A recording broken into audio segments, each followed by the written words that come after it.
மக்களே வணக்கம், வெல்கம். இது கோல் குவிஸ் ஸ்போர்ட்ஸ். நான் உங்கள் டிஎன்ஆர். நம்மளோட பேசுறதுக்காக கபடி லெஜெண்ட் ஜியோகுமார் அண்ணன் வந்திருக்காரு. அண்ணன்கிட்ட பேசுறதே எப்போதும் ஒரு மகிழ்ச்சி தான். ஏன்னா ஒரு மனசுல உள்ளத ரொம்ப தெளிவா பேசுவாரு. லெஜெண்ட்னு சொன்ன 3 பிகேஎல் டைட்டில் அடிச்சிருக்காரு. You Mumba, Bengal warriors and Dabang Delhi. அது மட்டும் இல்லாமல் 2010 ஏஷியன் கேம்ஸ்ல கோல்டு மெடல் வாங்கியிருக்காரு. ஏஷியன் கேம்ஸ்ல நம்ம தமிழ்நாட்டை சேர்ந்தவங்க இடம் பெறதே பெரிய கஷ்டம். இடம் பெற்று கோல்டு மெடல் வாங்கியிருக்காரு ஜீவா அண்ணன். யூபி யோதாஸ், அதுக்கப்புறம் புனேரி பல்டர், இந்த டீம்ஸோட அசிஸ்டண்டா பிகேஎல்ல ஒர்க் பண்ணியிருக்காரு, அசிஸ்டன்ட் கோச்சா. ஜீவா வணக்கம்.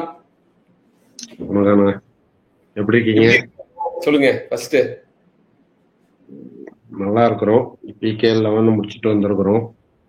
அடுத்தது பிகேஎல் 12 ஸ்டார்ட் ஆகும்னு நினைக்கிறேன். ஜூனுக்கு அப்புறம் ஸ்டார்ட் ஆகும்னு நினைக்கிறேன். அதுக்கு தயாராகிட்டு இருக்கிறேன்.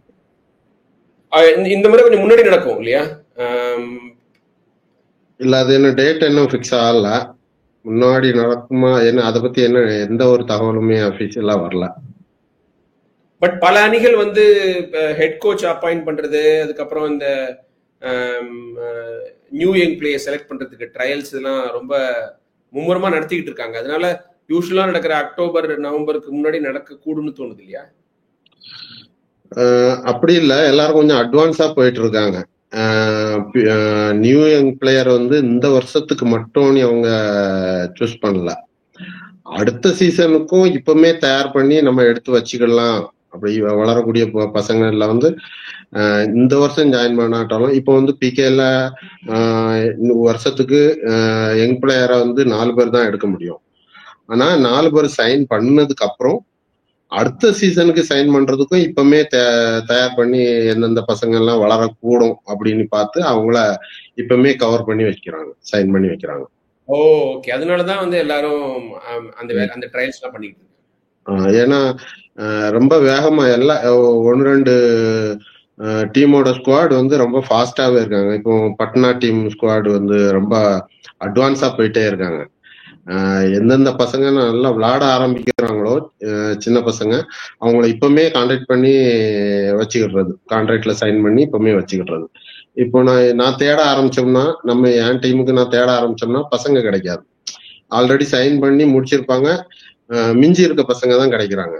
அதனால எல்லாருமே கொஞ்சம் ஃபாஸ்டாவே பண்ண ஆரம்பிச்சிட்டாங்க. Okay okay. நீங்க பட்னா நரேந்தர் ரேடு ஜெய்ப்பூர் போனது எதிர்பார்த்தீங்களா? ஏன்னா அவ்வளவு நல்லா விளையாண்டாங்க, ஃபைனல் வரைக்கும் வந்தாங்க. ஸோ அந்த மாற்றத்தை எதிர்பார்த்தீங்களா? பிகேஎல் 12க்கு நரேந்தர் ரேடு ஜெய்ப்பூர் போயிட்டாரு. நான் நினைச்சது பட்னா டீம் தான் வின் பண்ணுங்கிற மாதிரி நினைச்சிருந்தேன். ஆனா ஹரியானால பெரிய பிளஸ் பாயிண்ட் 2 கார்னரும். சாத்லு ரொம்ப ரொம்ப ஃபைட் பண்ணக்கூடிய மெண்டாலிட்டியில உள்ள பையன். ரைட் கார்னர் ரொம்ப நிதானமா நின்று தேவைப்படும் போது மட்டும் கேட்ச் பண்ற மாதிரி நல்ல ஒரு பேலன்சிங் டீமா இருந்துச்சு. பட்னா ரொம்ப ரைடர்ஸ் ரொம்ப ஜாஸ்தியா இருந்தாங்க. வெறும் ரைடர்ஸ வச்சு டீம் ஜெயிக்க முடியாதுங்கிறது இது ஒரு எக்ஸாம்பிள் தான். நான் எய்ம் பண்ணது பட்னாவை, எல்லாருமே எய்ம் பண்ணது பட்னாவை, ஆனா வின் பண்ணது ஹரியானா. ஏன்னா நான் ஸ்டார் ஸ்போர்ட்ஸ் தமிழ் ஹரியானா தான் ஜெயிக்கணும்னு சொல்லியிருந்தேன். நீங்க சொன்னது கரெக்ட்.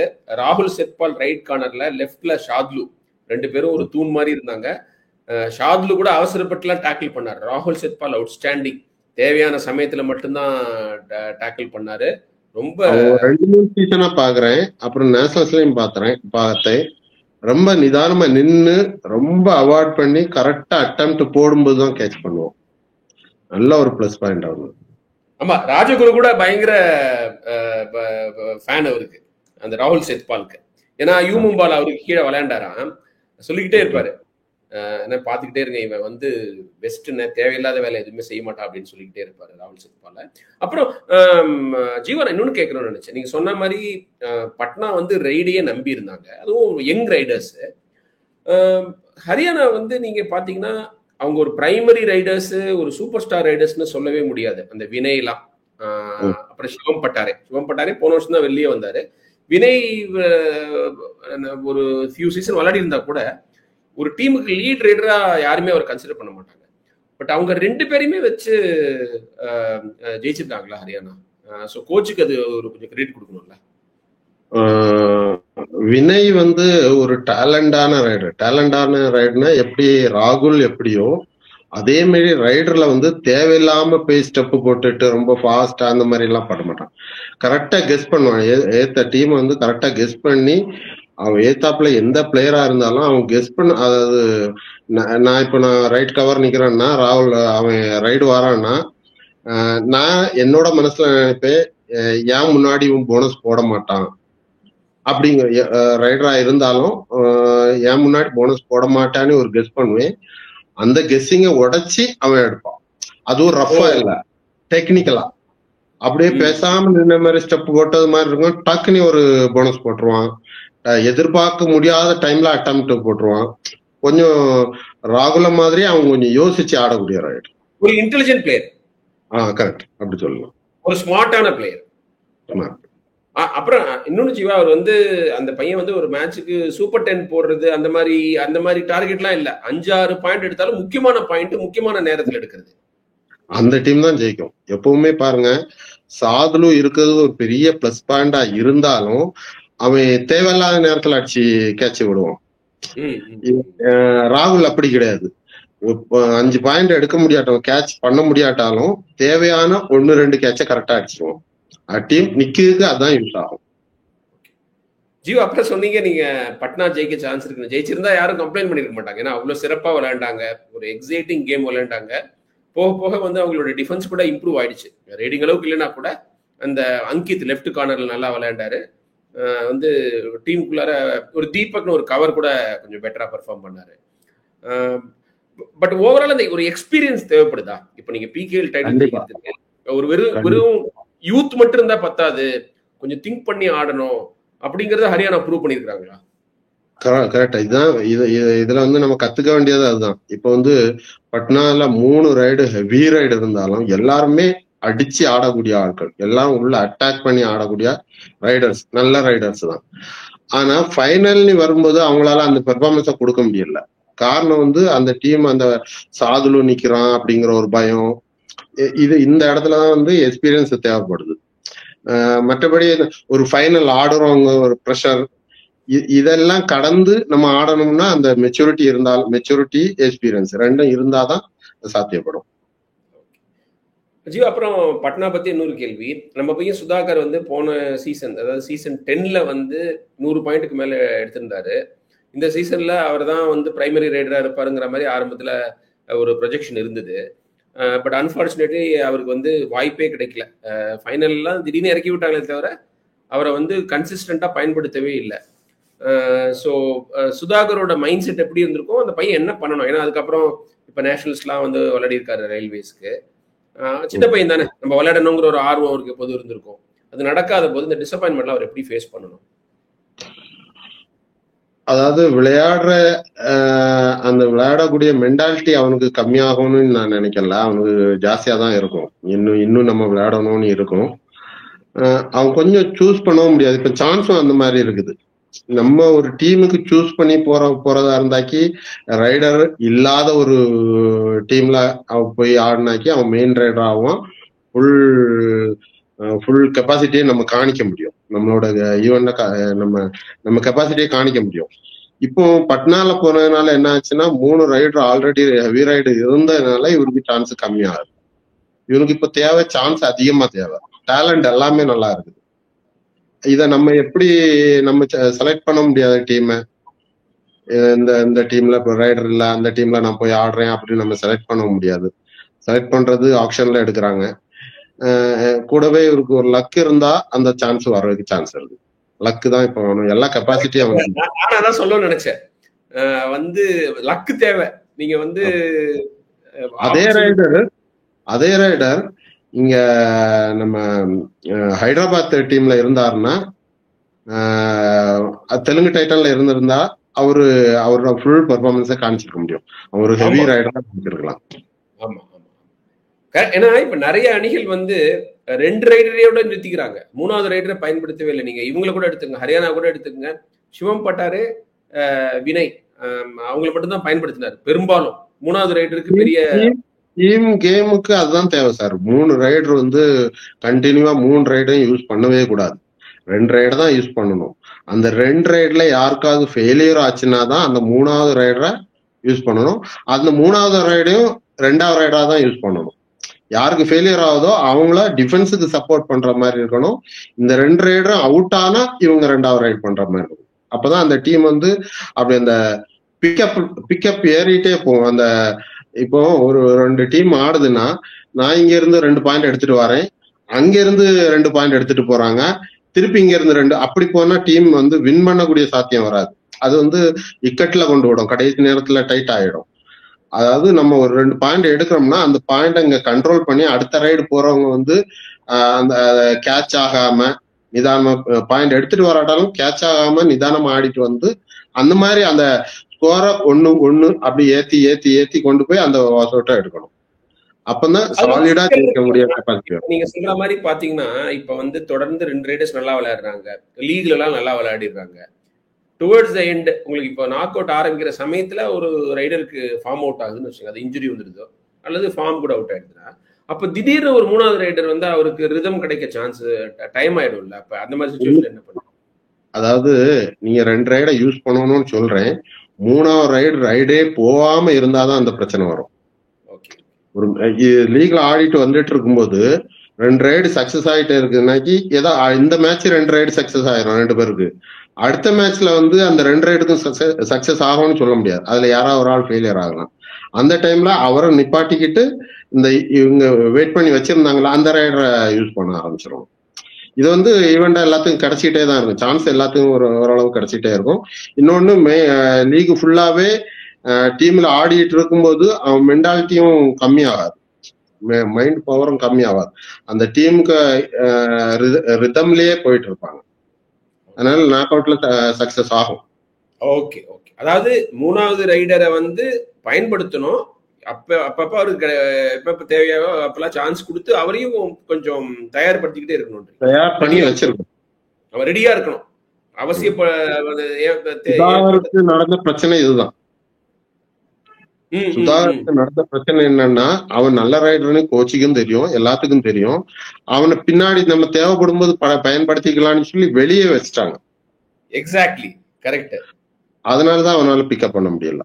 ஆமா, நாங்களும் அதான் சொல்லிட்டு இருந்தோம். ஆரம்பத்தில இருந்தே அவர் கொஞ்சம் சான்ஸ் கொடுத்திருந்தா ரெடியா இருந்திருப்பார். இன்ஃபேக்ட் ஃபைனலுக்கு அவர் தயார் இல்லைன்னு நான் நினைச்சேன், மென்டலி ப்ரிப்பேர்ட் இல்ல. அவர் வந்து இறக்கி விட்டும் போது போய் ஆடுற மைண்ட் செட் இல்ல, ஏன்னா நம்ம விளையாட மாட்டோம்னு நினைச்சிட்டு உட்காந்துருந்தாரு. 22 மேட்ச்ல அவருக்கு ஒரு 2-3 மேட்ச் தான் சான்ஸ் கிடைச்சதுன்னு நினைக்கிறேன். ஆமா ஆமா ஆமா. டோட்டலாவே வெளியில இருக்கும்போது அவனோட மென்டாலிட்டி இப்படி போயிடும், நமக்கு விளையாடுக்கு சான்ஸ் கிடைக்குமா, இந்த சீசன் நம்ம விளையாடவே இல்லையே, இந்த மென்டாலிட்டிக்கு போயிடும். அதை விளையாடுறதுக்கே யோசிக்கக்கூடிய மென்டாலிட்டி போயிடும். இப்ப உள்ள விளையாடி சான்ஸ் கிடைச்சிட்டு இருந்தாக்கி நம்ம எப்படி விளையாடணுங்கிற யோசனைக்கு போயிடும். இந்த மேட்ச் நமக்கு எடுக்கல, அடுத்த மேட்ச் நம்ம எப்படி எடுக்கலாம், எந்த பிளேயர் நம்ம ஏத்தாப்புல நிக்கிறான், இதை எப்படி எடுக்கணும், அந்த யோசனைக்கு போயிடும். இப்ப நம்ம உள்ள இறங்குறதே இப்ப யோசனையா எல்லாம் இருக்கும். திடீர்னு இறக்கி விட்டாங்க, எதுவுமே ஓட இல்ல. நான் கூட சுதாகிட்ட தான் சொன்னேன், நீங்க வந்து எப்ப கிடைக்கும்னு தெரியாது சான்ஸ், எப்ப கிடைச்சாலும் தயாரா இருக்கணும், அதுதான் நீங்க முக்கியம். இப்போ அதுக்கு ஈஸி கிடையாது, கஷ்டம்தான். மென்டலி பிசிக்கலி ப்ரிப்பேர் ஆகணும். நீங்க தொடர்ந்து விளையாடாத போகுதுங்கிறது கஷ்டம்தான். கரெக்டா சொன்னீங்க. நாங்களும் அதான் நினைச்சிட்டு இருந்தோம். வேற ஏதாவது ஒரு தெலுங்கு டைட்டன்ஸுக்கு, குஜராத் ஜெயின்ஸுக்கு இப்படி எல்லாம் போயிருந்தா அவருக்கு வந்து நிறைய வாய்ப்பு கிடைச்சிருக்கு, பிரைமரி ரைடரா கூட ஆயிருக்கலாம். நீங்க சொன்ன மாதிரி தெலுங்கு டைட்டன்ஸ்ல பவனுக்கு இன்ஜுரி ஆயிடுச்சு. ஸோ அந்த சமயத்துல அவருக்கு நிச்சயமா வாய்ப்பு கிடைச்சிருக்கும். லக்கு ரொம்ப முக்கியம், அதுவும் கரெக்டா சொன்னீங்க. லக்கு இல்லைன்னா வந்து போய் மாட்டிக்கிட்டா என்ன பண்ண முடியும்? 2 பேரும் கிளிக் ஆயிடுச்சு பட்னாலாம், அவங்களே தொடர்ந்து ஆடிக்கிட்டு இருக்காங்க, ஜெயிச்சுக்கிட்டே இருக்காங்க. இதுல இன்னொரு சின்ன பாயிண்டோட சொல்றேன்.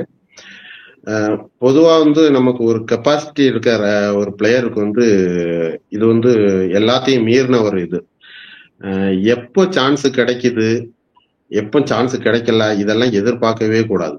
நமக்கு கிடைக்கிற அந்த சான்ஸை வந்து நம்ம வந்து அதை நிரூபிச்சு காணிக்கணும். இதே சுதாகர் அந்த மேட்ச்ல நல்லா ஆடி டீமை ஜெயிக்க வச்சிருந்தா அவனோட குவாலிட்டியே வேற மாதிரி போயிருக்கும். Correct correct. இது வந்து எல்லாத்துக்கும் வர்றது கஷ்டம். இது ஒரு எக்ஸ்ட்ரா குவாலிட்டி இருக்கக்கூடிய ரைடருக்கு அது வரும். குவாலிட்டி ரைடருக்கோ டிஃபெண்டருக்கோ நமக்கு எப்ப சான்ஸ் கிடைக்குதோ அந்த சான்ஸை யூஸ் பண்ணி, அது வரைக்கும் நம்ம இந்த இப்ப நான் இவ்வளவு நேரம் சொன்னோம்ல, எனக்கு சான்ஸ் கிடைக்கவே இல்லை, இத்தனை நம்ம வெளியே இருந்தோம், இந்த எண்ணம் இதுக்குள்ள வரவே கூடாது. இந்த மென்டாலிட்டியே இருக்கக்கூடாது. எப்ப கிடைக்குதோ அதை யூஸ் பண்ணி அதை நம்ம ஜெயிக்க வச்சு அதை நிரூபிச்சு காணிச்சிட்டோம்னா நம்ம குவாலிட்டியே வேற மாதிரியா. பிரில்லியண்டா சொன்னீங்க. கரெக்ட். அதுதான் ஆர்டினரி பிளேயருக்கும் எக்ஸ்ட்ராடனரி பிளேயருக்கும் உள்ள வித்தியாசம். கிடைக்கிற சான்ஸை கப்புன்னு பிடிச்சிக்கணும். அப்போ ப்ரூவ் பண்ணா அவர் வந்து ஹிஸ்டரியில இடம் பெற்றுவார். ஃபைனல்ல ஜெயிக்க வச்சாருன்னு வச்சுங்க, அப்புறம் என்ன மாதிரி ஆயிருக்கும் அவரோட. வேற. ஆமா ஆமா கரெக்ட். அப்புறம் நம்ம தமிழ்நாட்டு பசங்களுக்கு வாய்ப்பு கிடைக்கிறது ரொம்ப குறைவா இருக்கு. எல்லா அணிகள்லயும் இருக்காங்க, ஆனா வந்து கன்சிஸ்டன்டா தொடர்ந்து யாரு விளையாடுறாங்கன்னு பாத்தீங்கன்னா ரொம்ப குறைவு. கைவிட்டு எண்ணிடலாம். அபினேஷ் நடராஜன் புனேரி பல்டன்ல கவர்ல ஆடுறாரு. அதை தவிர ஒவ்வொரு மேட்சும் விளையாடுறவங்க அப்படின்னு சொல்றவங்க ரொம்ப கம்மியா தானே இருக்காங்க. எனக்கு மனசுல இருந்த ஒரு சின்ன ஒரு ஐடியாவை நான் உங்க மூலமா சொல்லுதுன்னு நினைக்கிறேன். பொதுவாவே நம்ம சவுத் இந்தியாவோட கபடி மென்டாலிட்டி அப்புறம் மூமெண்ட் இது வேற. நார்த் இந்தியாவோட மென்டாலிட்டி அப்புறம் அந்த மூமெண்ட் ரைடு டிசைட் பண்ணக்கூடிய அந்த கெப்பாசிட்டி வந்து வேற. இவங்க லைன்ல கிங் தான், அவங்க லைன்ல கிங் தான். நான் சொல்றது எப்படின்னா, ஒரு டீம்ல ஒரு ரைடரை நம்ம விடுறோம். நம்ம சவுத் இந்தியாவில இருக்க தமிழ்நாடு ரைடரை ஒரு கெப்பாசிட்டி நல்லா இருக்க ஒரு ரைடரை விடுறோம்னா அவன் பாயிண்ட் எடுப்பான், 10 பாயிண்ட்னாலும் எடுப்பான். ஆனா அவன் எப்படி எடுக்கிறான்னா, ரொம்ப ஸ்டெப் அதிகமா போட்டு அந்த 30 செகண்ட் ரைடர்னா ஒரு 20-22 செகண்டுக்கு அப்புறம் தான் அவன் பாயிண்ட் எடுக்கிறான்.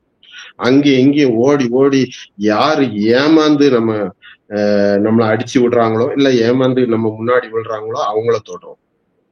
இது நம்ம சவுத் இந்தியாவோட ஸ்டைல். நார்த் இந்தியா என்ன பண்றான்னா ஒரு 10ல இருந்து ஒரு 15 செகண்ட்ல டிசைட் பண்ணிடுறான். ஒன்னு அட்டாக் பண்ணிடுறான், இல்ல போனஸ் போட்டுறான், இல்ல கேட்ச் ஆயிடுறான். இது எல்லாமே ஒரு 10ல இருந்து ஒரு 15 செகண்ட் 20 செகண்ட் உள்ளே முடிஞ்சிருது. நம்ம ரைடருக்கு வந்து 10 செகண்ட் ஒரு 5 செகண்ட்ல இருந்து ரைட் பண்ண ஆரம்பிக்கிறான், ஸ்பீட் ஆக ஆரம்பிக்குது. ஒரு 20 செகண்டுக்கு மேலதான் டிசைட் ஆகுது, கேட்ச் ஆகுது, இல்ல ரைடு பாயிண்ட் வருது, இல்ல ஸ்ட்ரகிள் ஆகி பாயிண்ட் வருது. இது ரெண்டுமே டிஃபரெண்ட். எதை வச்சு நான் இதை சொல்றேன்னா, இப்போ சமீபத்துல நம்ம பெங்களூர் புல்ஸ் ட்ரையல்ஸ் நான் பார்த்தேன் நியூ பிளேயருக்கு. அப்போ வந்து மோஸ்ட்லி பிளேயர் தமிழ்நாடு பிளேயர் தான் டேலண்ட் இருந்துச்சு. கர்நாடகாக்காரங்க வந்திருந்தாங்க, மகாராஷ்டிராக்காரங்க வந்திருந்தாங்க, ஹரியானால இருந்து ஒரு 2 பசங்க வந்திருந்தாங்க. நம்ம தமிழ்நாட்டுல இருந்து மினிமம் ஒரு 20 பேர் என்னமோ வந்திருந்தாங்க. 20 பேர்ல ஒரு 10-18 பிளேயர்ஸ் வந்து நம்ம தமிழ்நாடு பசங்க தான். மொத்தம் ஒரு 22 பிளேயரா நம்ம எடுத்திருந்தாங்க. அதுல 18 பசங்க நம்ம தமிழ்நாடு பசங்க லாஸ்ட் ஃபைனல் லிஸ்ட்ல. இதுல 2 நாள் ட்ரையல்ஸ் நடந்துச்சு. அதுல முதல் நாள் ட்ரையல்ஸ்ல ஒரு 60 பேரை கழிச்சு விட்டுருந்தாங்க. லாஸ்ட்ல மத்தியானத்துக்கு மேல ஒரு 20 பிளேயர் எடுத்து வச்சிருந்தாங்க. இந்த 20 பிளேயர்ல ஒரு ராஜஸ்தான் ஒரு பிளேயர் வந்திருந்தான். அன்னைக்குதான் ஃபைனல் செலெக்ஷனுக்கு தான் வந்திருந்தான்.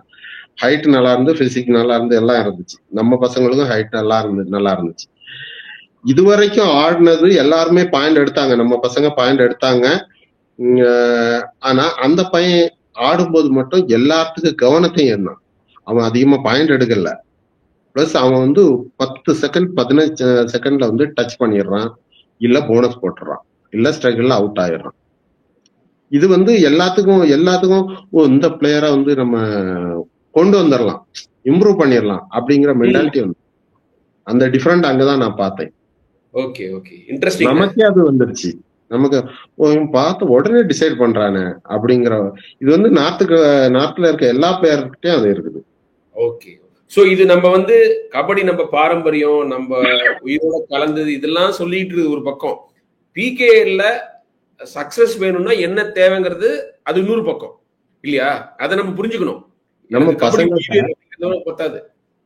நம்ம பசங்கள்கிட்ட நம்ம சொல்லி கொடுக்கறது, நம்ம கோச்சஸ் சொல்லி கொடுக்கறது இந்த பாயிண்ட் சொல்லிதான் சொல்லி கொடுக்கணும். ஏன்னா டிசைட் பண்ணுன்னு சொல்லிடுவாங்க, நம்ம பசங்கள்ட்ட டிசைட் பண்ணுன்னு சொல்லிடுவாங்க. டிசைட் பண்ணா பையன் என்ன நினைக்கிறான், ஸ்பீட் ஆடணும்னு நினைக்கிறான். ஸ்பீட் ஆடணும்னா இங்க இருந்து அங்க ஓடுறது, அங்க இருந்து இங்க வர்றது, ஸ்டெப் போடுறது, நல்லா ஃபாஸ்டா ஆடி பாக்குறாங்க, கிடைக்காது. இதுல யாராவது ஏமாந்து அடிச்சு விட்டாலோ இல்ல ஏமாந்து முன்னாடி விழுந்தா தொற்று வரதோ இதுதான் நடக்குது. நாட்டுக்காரங்கள்ட்ட அப்படி இல்ல. ஒரு ஒரு வாட்டி அட்டெம்ப்ட் போட்டு பாக்குறான், அவன் கிடைக்கல, அடுத்தது போனஸ் போட்டுறான். இது வந்து ஒரு 10 செகண்ட் 15 செகண்ட்ல முடிஞ்சிடும். Okay okay. பாயிண்ட் நீங்க போனஸ் பத்தி சொன்னீங்க. இப்போ ரைடிங்கை பொறுத்த வரைக்கும் தமிழ்நாட்டுல இருந்து நல்லா விளையாடிட்டு இருக்கிற அஜித், அதுக்கப்புறம் சுதாகர், 2 பேருமே போனஸ் போறது அவங்களுக்கு ஒரு பெரிய ஸ்ட்ரென்த்தா இல்ல. அதை நம்ம இன்னும் கொஞ்சம் ஸ்ட்ரெஸ் பண்ணணும்னு நினைக்கிறேன். நீங்க கரெக்டா சொன்னீங்க, நார்த் இந்தியன்ஸ்க்கு அந்த குவிக்கா போனஸ் போடுறது ஒரு 10-15 செகண்டுக்குள்ளார அது ஒரு ரொம்ப சிறப்பா செய்யறாங்க. நம்ம பசங்க நீங்க சொன்ன மாதிரி போனஸ் கொஞ்சம் கான்சென்ட்ரேட் பண்ணோம் இல்லையா? அப்பதான் வந்து அவங்க கேம் வந்து கம்ப்ளீட் ஆகும். கண்டிப்பா அவங்க போனஸ் போட்டா. இப்ப வந்து இருக்கிற ரைடர்ல வந்து சுதாகர், அப்புறம் நம்ம அஜித், அப்புறம் சந்திரன் ரஞ்சித், இது இந்த 3 வார்த்தையும் கம்பேர் பண்ணும்போது சந்திரன் ரஞ்சித் வந்து கொஞ்சம் டேலண்ட் பிளேயர் நீ பாக்கலாம். அவன் போனஸ் போடுவான். இந்த போனஸ் போட்டா மட்டும்தான் டிஃபெண்டர் வந்து கன்ஃபியூஸ் ஆகும். நம்ம போனஸ் போட்டுவான்னு வந்து நம்ம அடிக்கிறோமேங்கிறதுக்காண்டி ஒரு ஸ்டெப் முன்னாடி வரும்போது அவனை தொடுக்கு சான்ஸ் இருக்கு. ஒரு எக்ஸாம்பிள் நான் ஒண்ணு சொல்றேன். நாங்க விளையாடின காலத்துல இந்த பிகேஎல் வாரதுக்கு முன்னாடி, இப்ப கூட பிகேஎல் ஆடலாம், அந்த அளவுக்கு ஃபார்ம்ல இருப்பீங்க. இல்ல அது வயசு காரணமா வேண்டாம். இனி நம்ம ஆடும்போது ஒரு இது இருக்கணும், இல்லைன்னா அதோட அதுல இருந்து வெளியில வர்றது நல்லதுதான். ஒரு எக்ஸாம்பிள் சொல்லிடுறேன். ஐசிஎஃப் டீம் நல்ல டீம். நம்ம விளையாடின காலத்துல வந்து ஐசிஎஃப் ஃபைனல் அதான் அடிக்கும்.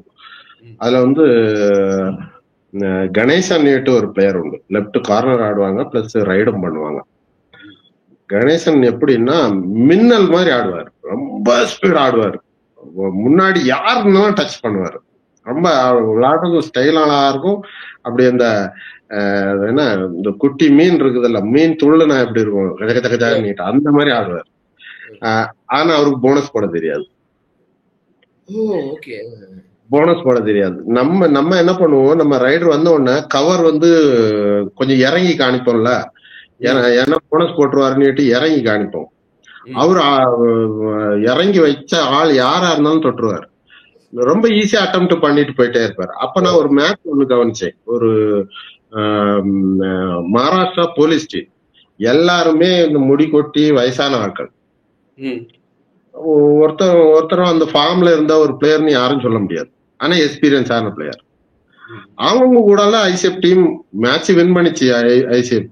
ஆனா கணேசன் பாயிண்டே கிடைக்கல. அவர் ரைடு போய் தான் பாக்குறாரு, எல்லாம் பண்ண, யாரும் அடிக்கல, இவர் தொடவும் முடியல, எதுவுமே. என்ன பிரச்சனை நீ பார்த்தா, இவர் போனஸுக்கு மேலேயே கால் வச்சிருப்பாரு, இந்த கால் தூக்க மாட்டாரு, போனஸ் போடவே தெரியாது. அதுகிட்ட போய் நின்னோன்னா கவர் இறங்கி அனுப்பல, சர்றன்னு தொடுறதுதான். இப்போ எக்ஸாம்பிள் சொன்னா நம்ம சதீஷ சொல்லலாம், அல்லூர் சதீஷ். முன்னாடியே விரட்டிட்டு இருப்பான், இங்க போனஸ் போட மாட்டான். எல்லாம் ப்ரெஷர் கொடுத்து கிடைக்கவே இல்லைங்கிற பட்சத்துல போனஸ் போடுவோம். இவரு எப்படின்னா அதே அந்த அந்த அந்த கவரு அப்படியே சும்மா அப்படியே காமிச்சிட்டு பின்னாடி ஓடிடுவாங்க அந்த மகாராஷ்டிரா போலீஸ்காரங்க. இவருக்கு பாயிண்டே கிடைக்கல. அப்போதான் நான் அவரை வந்து ஸ்டடி பண்ண முடிஞ்சது. நானும் அதுக்கப்புறம் அதை ஃபாலோ பண்ண ஆரம்பிச்சிட்டோம். அவர் வந்து முன்னாடிதான் வெரைட்டி தவிர போனஸ் போடவே மாட்டாங்க. இதே அவர் போனஸ் போடுறதா இருந்தா போய் போனஸ்ல நடந்துகிட்டே வந்துடலாம், அவ்வளவு ஃப்ரீயா இருக்கும். ஏன்னா நிக்க முடியாது, அவ்வளவு ஸ்பீடா விரட்டுவார். இது போனஸ் வந்து நம்ம பிளேயருக்கு கண்டிப்பா அது பண்ணாதான் டிஃபென்ஸ் கன்ஃபியூஸ் ஆகும், அடிச்சு விடுறதுக்கு சான்ஸ் இருக்குது, அட்டெம்ப்ட் வாங்குறதுக்கு சான்ஸ் இருக்கு. எல்லாம் போனஸ் போட்டாதான் முடியும். ஜீவா, அப்ப வந்து நம்ம தமிழ்நாடு பிளேஸ் எல்லாருமே ஒர்க் பண்ண வேண்டிய ஒரு விஷயம். ஏன்னா இது நம்மளுக்கு ஒரு பெரிய ஸ்ட்ரென்த்தா இல்ல. ஏன்னா இப்போ ஒரு கவர் டிஃபெண்டர்ஸ் அப்படின்னு சொன்னா தமிழ்நாட்டுக்கு ஒரு பெரிய சொல்லி கொடுக்கவங்களும் இதை கவனிச்சு சொல்லி கொடுக்கணும். மாடர்ன் கபடியில முக்கியமாயிடுச்சு. இது போனஸ் இருந்தாதான் நல்ல ரைடர் கணக்கே வருது. இப்போ இந்த சைடு, அதாவது ரைட் ரைடர்னா இந்த சைடு போனஸ், அப்புறம் இந்த சைடு டோ டச், இந்த சைடு அட்டெம்ப்ட், இந்த சைடு கிக், இந்த சைடு இருக்க எல்லா அட்டெம்ப்டும் வேணும். இதையும் வச்சுக்கிட்டு அதுக்கப்புறம் ஃப்ரண்ட்ல வச்சாதான் நம்ம அங்க சக்சஸ் ஆகலன்னா இங்க பண்ணலாம். Okay okay. அப்புறம் ஜீவா இன்னொன்னு, அந்த கிக்கும் ரொம்ப ரொம்ப முக்கியமாயிடுச்சு. நீங்க வந்து நல்லா விளையாடுற ரைடர்ஸ்லாம் இப்ப பாத்தீங்கன்னா நல்லா கிக் அடிக்கிறாங்க. அதுவும் குறைந்த அளவுல டிஃபெண்டர்ஸ் இருக்கிற போது கிக்கை பயன்படுத்துறாங்க. தமிழ் தலைவாஸ் போன சீசன் பாத்தீங்கன்னா கிக் அடிக்கவே ஆள் இல்லை, அதனாலயே மாட்டிக்கிட்டாங்க. இப்ப சச்சினுக்கு கிக்கே கிடையாது, அந்த மாதிரி எந்த பிளேயருக்கும் வந்து நரேந்திர கண்டோலாவுக்கும் கிக்கு கிடையாது. ஸோ அதுவும் ரொம்ப முக்கியம் இல்லை ஒரு ரைடருக்கு. அதுவும் நீங்க வந்து டூஆர் டைல அல்லது வந்து சூப்பர் டாக்கிள் சுச்சுவேஷன் எல்லாம் கிக்கை பயன்படுத்தணும்ல. அதுக்கு அவங்க கத்துக்கிட்ட காரணம் என்னன்னா, டைவ் ரொம்ப இம்பார்ட்டன்ட் ஆயிடுச்சு நம்ம டிஃபென்ஸுக்கு. நம்ம கம்மியான டிஃபெண்டர் இருக்கும்போது ரைடர் டிஃபெண்டர் வந்து டைவ் அடிச்சாதான் சக்சஸ் ஆகுறோங்கிற மாதிரி ஒரு நிலைமை வந்துடுச்சு. இதை அவாய்ட் பண்றதுக்கு அவங்க ரைடர் சொந்தமா அவங்க அதை சேஃப்டியா பாயிண்ட் எடுக்கிறதுக்காக கிக் அடிக்க ஆரம்பிச்சாங்க. கையை வச்சு இப்படி கையை போட்டுட்டு தொட்டதுக்கு அப்புறம் இப்படி தொட்டுக்கிட்டு திரும்பும் போதே டைவ் அடிச்சிடுறாங்க. அதான் அவாய்ட் பண்றதுக்காண்டி காலை வச்சு தூக்கி தூக்கி கிக் அடிச்சு இப்ப அது ரொம்ப முக்கியமாயி போச்சு. ஒரு கம்ப்ளீட் ரைடர்னா எல்லாம் இருக்கணும். நீங்க வந்து ஒரு ஸ்கில்ல மட்டும் வச்சுட்டு சர்வைவ் ஆக முடியாது. போனஸ் போடணும், ரன்னிங் ஹேண்ட் டச் பண்ணணும், டோ டச் பண்ணணும், எல்லாத்தையும் சேர்த்தாதான் நீங்க ஒரு ரைடர்னு சொல்ல முடியும்ல இப்போ பிகே. அப்புறம் ஜீவா வந்து சீசன் 11 பத்தி பேசணும்னா, தமிழ் தலைவாஸ் வந்து ரொம்ப எதிர்பார்ப்பு இருந்தது. சச்சினை வந்து அவ்வளவு விலை கொடுத்து வாங்கியிருந்தாங்க, ஒரு கம்ப்ளீட் டீம் இருக்குங்கிற மாதிரி ஒரு எதிர்பார்ப்பு இருந்தது. பட் வந்து ரொம்ப எதிர்பார்ப்பு எல்லாம் நிறைவேறல. என்ன காரணம்னு நினைக்கிறீங்க தமிழ் தலைவாஸ்க்கு? ஒரே பிளேயர் மேல ரொம்ப அதிகமா நம்பிக்கை வச்சுட்டாங்கன்னு நான் நினைக்கிறேன். அந்த சச்சின் மேல மட்டுமே. சச்சின் நல்ல பிளேயர் தான், நல்ல மரியாதையான பையன். அவன் மேல ரொம்ப கான்பிடன்ட் வச்சு அவனை எடுத்தே ஆகணும்னு ரொம்ப அதிகமா தொகை கொடுத்து ஒரே பிளேயர் மட்டும் எடுத்ததுனாலதான் இந்த பிரச்சனைன்னு நினைக்கிறேன்.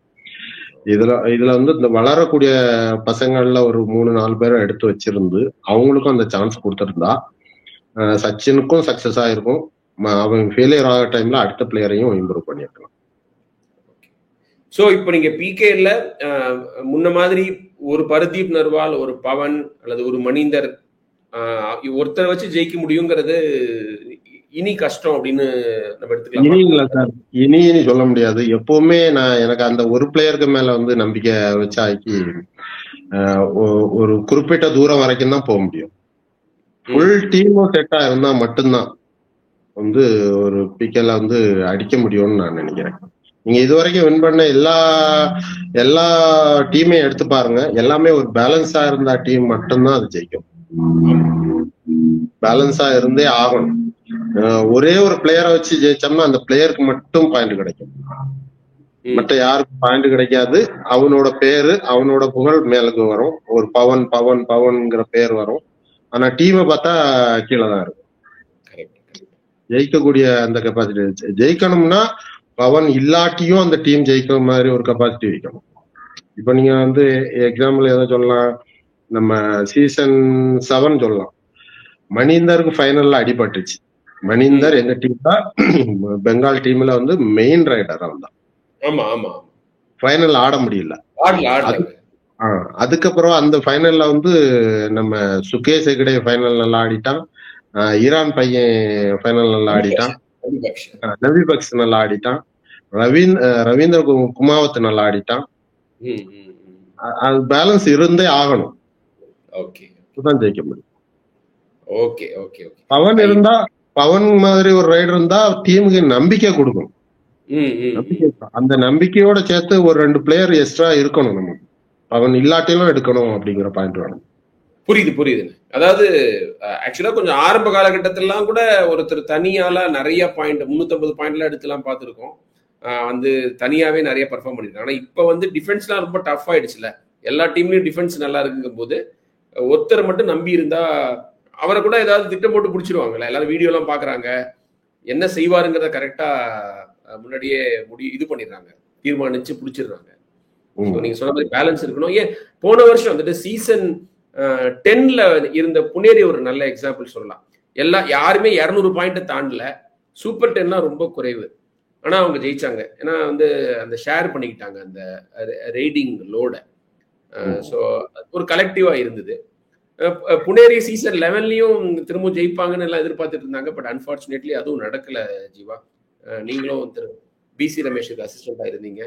வந்து திங்ஸ் ஒர்க் அவுட் ஆகல இல்லையா புனேரி பல்டனுக்கு. எல்லாம் எதிர்பார்த்தது புனேரி திரும்ப ஃபைனல் வருவாங்க எதிர்பார்த்தோம். பிளேயர்ஸோட ஓவர் கான்பிடன்ட்னு நான் நினைக்கிறேன். எனக்கு தெரிஞ்ச வரைக்கும் ஓவர் கான்பிடன்ட் இருந்துச்சு. ஏன்னா ரைட்ல ஹெவி ரைடர் நம்ம மோஹித் இருந்தான், லெப்ட்ல அஸ்லாம் இருந்தான். ரைடரும் கொஞ்சம் ஓவரா இருந்துச்சு நம்மள்ட்ட. அஜித் இருந்தான், அஜித்துக்கு எல்லாம் சான்ஸே இல்லை, வெளியிலேயே தான் இருந்தான். ஆகாஷ் இருந்தான். எல்லாருமே நம்ம டீம் நம்ம கண்டிப்பா ஃபைனல் அடிக்கணும் அப்படின்னு நினைக்கிறத விட்டுட்டு நம்ம தான் ஃபைனல்ல ஆச்சே, அந்த இது ஆரம்பத்திலேயே வந்துச்சு எல்லாத்துக்கும். அதனால சில 1-2 மிஸ்டேக்கும் இருந்துச்சு. அதனால அதோட அஸ்லாமுக்கு இன்ஜுரி ஆச்சு. அஸ்லாமுக்கு இன்ஜுரி ஆனது நான் பெருசா நான் நினைக்க மாட்டேன். எல்லாருக்கும் இந்த ஓவர் கான்பிடன்ட்ல தோக்க ஆரம்பிச்ச உடனே டீமே ஒரு நிக்கல, நம்பிக்கை. ஷாத்லு விட்டது சரியா? ஏன்னா வந்து அவர் கொடுக்கிற அவருடைய பிரசன்ஸே வந்து ஒரு ஒரு பெரிய பிளஸ்ங்கிற மாதிரி இருக்குல்ல. அவருடைய ஒரு ஆட்டிடியூடு, அவரோட கோர்ட் பிரசன்ஸ் ரொம்ப முக்கியம். டீமுக்கு ரொம்ப முக்கியம். சாதுலு மாதிரி பிளேயர் தான் முக்கியம் முதல்ல. இன்னொன்னு சாதுலுட்டியும் மிஸ்டேக் இருக்குது. நான் சொல்லணும். சாதுலுவும் ஏகதேசம் அவனோட சொந்த இதை வந்து சொந்த பாயிண்ட் அதிகரிக்கணும்னு தான் ரொம்ப ஆசைப்படுவான். அது சக்சஸ் ஆகுறது வரைக்கும் டீமுக்கு நல்லது. அது எப்போ ஃபெயிலியர் ஆகுதோ அது டீமுக்கே எஃபெக்ட் ஆயிரும். சாதுலுவை விடல, இவங்களுக்கு வேற வழி இல்லை. அந்த அமௌண்ட் கொடுத்து எடுக்க முடியல.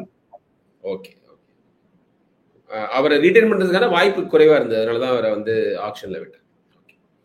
அப்புறம் ஜீவா, நீங்க வந்து நான் ஆரம்பத்துல சொன்ன மாதிரி மோஸ்ட் சக்சஸ்ஃபுல் பிளேயர் 3 டிஃபரெண்ட் டீம்ல டைட்டில் அடிச்சிருக்கீங்க. வந்து பிகேல அவ்வளோ அனுபவம் இருக்கு. அதுக்கப்புறம் யூபிஓதாஸ்ல இருந்தீங்க அசிஸ்டண்டா, இப்போ அசிஸ்டண்டா இருந்தீங்க. எப்போ ஜீவாவை நாங்க சீஃப் கோச்சா பாக்குறது? ஏதாவது ஒரு பிகேல அன்னைக்கு எல்லாம் ஆர்வமா இருக்கு. ஏன்னா கபடி தான் உங்களுடைய வாழ்க்கை. உங்களோட என்ன ஒரு குவாலிஃபிகேஷன் வேற யாருக்கு இருக்கு? அப்படி சொல்ல முடியாது. பிளேயரா இருக்கும்போது எனக்கு ஒரு என்னோட பெர்ஃபார்மன்ஸ் என் கையிலங்கிற மாதிரி ஒரு இது இருந்துச்சு. அது இப்போ அது இல்லை. இப்ப கோச் ஆனாக்கி நம்ம கோச்சிங் கொடுக்கலாம். பெர்ஃபார்மன்ஸ் வந்து பிளேயர்ஸோட கையில தான் இருக்குது. எனக்கு கோச் ஆகக்கூடிய இதுல வந்து எனக்கு எக்ஸ்பீரியன்ஸ் ரொம்ப கம்மி தான். இன்னும் 3 வருஷம் தான் இருக்குது. எல்லாரும் பல வருஷமா கோச்சா இருந்து, பல டீமுக்கு கோச்சா இருந்து, அது ஹேண்டில் பண்ணக்கூடிய விதமே வேற. பிளேயர், நார்மலான பிளேயர் எல்லாருமே கோச் ஆக முடியாது. எனக்கு என்ன எக்ஸ்பீரியன்ஸ் இருக்குது. பார்ப்போம், அது வாய்ப்பு இருந்தா பார்ப்போம். எனக்கு ஆனா என்ன எக்ஸ்பீரியன்ஸ் தேவை. இன்னும் கோச்சா இருந்து ஒரு டீமை கண்ட்ரோல் பண்ணி ஹேண்டில் பண்ணக்கூடிய டேலண்ட் இன்னும் எனக்கு அதிகமாட்டே தேவைப்படும். வளர்த்துக்கணும்னு நினைக்கிறீங்க? பண்ணணும். நீங்க இப்ப எடச்சேரி பாஸ்கரன், பிசி ரமேஷ், கிருஷ்ணன் குமார் கூட இவங்களுக்கு எல்லாம் கீழே விளையாடி இருக்கிறீங்க. அது அந்த கோச்சா, சீஃப் கோச்சா ஒரு டீமை வந்து கண்ட்ரோல் வச்சுக்கிறது நாட் ஈஸி இல்ல ஜீவா. நிறைய இருக்கு அதுல. உள்ளார பிளேயரோட சைக்காலஜி, ஃபார்ம், மேனேஜ்மெண்ட், ப்ரெஷர் எல்லாத்தையும் நீங்க ஹேண்டில் பண்ணணும்ல. ஆமா, நம்ம அது கோச்சா பிளேயரா இருக்கும்போது எனக்கு சுத்தமா அது தெரியல. என்ன கோச் இதெல்லாம் சொல்லிட்டு இருக்கிறாரு, இதெல்லாம் பண்ண சொல்றாரு, இதென்ன நம்ம பண்ண முடியாதா, இப்படி எல்லாம் என்ன தோணும். ஆனா கோச் ஆகும்போதுதான் அதோட இது தெரியுது. ஒவ்வொரு பிளேயரும் ஒவ்வொரு விதமா இருக்கிறாங்க, ஒவ்வொரு மென்டாலிட்டியில இருக்காங்க. ஒரு பனிஷ்மெண்ட் கொடுக்கும்போது அதோட எஃபெக்ட் பெரிய விதமா இருக்கும். ஒரு பிளேயருக்கு சான்ஸ் கொடுக்காம இன்னொரு பிளேயருக்கு சான்ஸ் கொடுக்கும்போது அதோட எஃபெக்ட் ரொம்ப பெருசா இருக்கும். எல்லாத்தையும் கண்ட்ரோல் பண்ண எல்லாரும் ஒரே மாதிரி இல்ல. இப்போ வந்து ரொம்ப ரொம்ப பிரில்லியன்ட் ஆயிட்டாங்க பசங்க. அதனால அதை சமாளிக்கிறதுக்கு இன்னும் நமக்கு டேலண்ட் வேணும். ஆனா நீங்க ஒரு கோச்சா சக்சீட் ஆகணும் அப்படிங்கிற ஒரு அந்த டிட்டர்மினேஷன் உங்களுக்கு இருக்குதுல்ல? ஏன்னா நீங்க பிளேயரா எல்லாத்தையுமே அச்சீவ் பண்ணிட்டீங்க, பீக்க பாத்துட்டீங்க. இது ஒரு சேலஞ்ச் தானே. இவ்வளோ இது இருக்கிற போது, ஹர்டில்ஸ் இருக்கிற போது எல்லாத்தையும் தாண்டி நம்ம ஜெயிக்கணுங்கிறது அது ஒரு மோட்டிவேஷன் தானே உங்களுக்கு? கண்டிப்பா அது பண்ணணும், பண்ணிதான் ஆகணும். எனக்கு அதை விட்டா நம்ம கபடி இனி விளையாட முடியாது என்னால. கபடி பிளேயரா இருந்து என்ன பண்ணணுமோ அது பண்ணியாச்சு. ஆனா இனி நான் கபடியில இருந்து வெளியில வர்றதுங்கிறது வந்து காலை முறிக்கிறது மாதிரி அர்த்தம். ஒரு காலை முறிச்சு ஒரு ஆளை முடக்கம் பண்ணி போட்டா எப்படி இருக்கும், அந்த மாதிரி தான் ஃபீல் பண்ணுவோம். கபடிக்குள்ள இருந்து நம்ம இனி என்ன பண்ணணும்னா கோச்சிங் தான் பண்ண முடியும். அந்த கோச்சிங் லைன்ல நான் இன்னும் சக்சஸ் பண்ணணும். ரொம்ப நான் இன்னும் 1% கூட இன்னும் வரலான்னு நினைக்கிறேன். 1% இல்ல, அது இன்னும் நிறைய இருக்குது. வந்துகிட்டே இருக்கு ஜீவா. ஏன்னா நான் உங்களோட பேசுனதை பொறுத்த வரைக்கும் ஒரு ஜென்யூனா இருக்கீங்க. கபடி தான் உங்க லைஃப், அது வந்து உலகத்துக்கே தெரியும். நிச்சயமா சக்சஸ் வருது.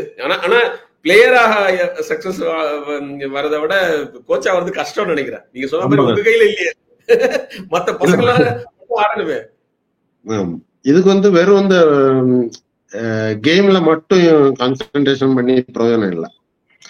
பிளேயரை செலக்ட் பண்றதுல இருந்து, ஸ்கவுட்டிங் பண்றதுல இருந்து, பிளேயரை கணிக்கிறது. அதாவது பிளேயர் நல்ல பிளேயரா இருப்பான், அவனோட பிஹேவியர் தப்பா இருந்துச்சுன்னா அதுவும் நம்ம டீமுக்கு பாதிப்பாகும்.